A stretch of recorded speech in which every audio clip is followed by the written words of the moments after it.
आओ हमरा इनाम इनाम जी चाहता है तुम्हें ऐसा इनाम दूं। সালমান খানের ভক্তরা অনেকেই প্রশ্ন করে যে সালমান খানের প্রথম সিনেমা কোনটি। তবে অনেকেই মনে করে যে সালমান খানের প্রথম সিনেমা मैंने प्यार किया। তবে সত্যিটি হলো তার আগেও একটি সিনেমায় অভিনয় করেছিলেন সালমান খান। 1988 সালে বিবি হোতা আয়েশি এই সিনেমা দিয়েই সালমান খানের বলিউড যাত্রা শুরু হয়েছিল।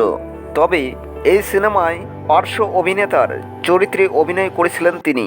আর নিজের প্রথম সিনেমায় অভিনয় নিয়ে তিনি বিব্রত ছিলেন বলে জানিয়েছেন ইন্ডিয়ান এক্সপ্রেস এক সংবাদ প্রতিবেদনে। বলা হয়েছে সালমান খান নিজের প্রথম সিনেমা নিয়ে হতাশায় ভুগেছিলেন। নিজেকে এতটাই অযোগ্য মনে করেছিলেন যে প্রার্থনা করেছিলেন যেন এই সিনেমা কেউ না দেখে। অভিনেতা ভাষ্যে, আমি বড্ড বিব্রত ছিলাম।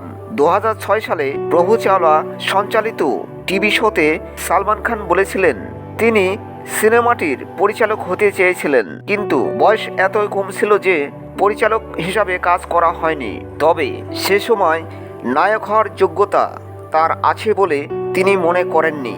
সালমান খান বলেন, নায়ক হওয়ার মতো উচ্চতা, চেহারা ও ব্যক্তিত্ব আমার তখন ছিল না।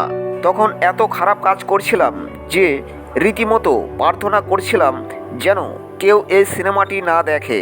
বলিউডের প্রভাবশালী চিত্রনাট্যকার সেলিম খানের ছেলে সালমান খান কিভাবে ওই সিনেমায় চুক্তিবদ্ধ হয়েছিলেন পরে তাও জানান সালমান খান।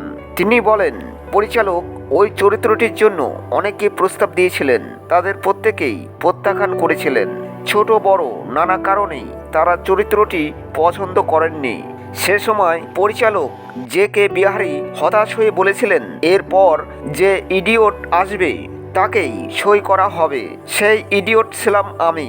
বিবি হতো আয়েশি এই সিনেমার পরের বছরই मैंने प्यार किया এই সিনেমাতে নায়ক চরিত্রে এসে বলিউড সুপারস্টার হয়ে যান সালমান খান। তারপর থেকে এখনও বলিউডে সালমান খানের সিনেমা মানেই ব্যবসা সফল, এমনটাই দাঁড়িয়ে গেছে।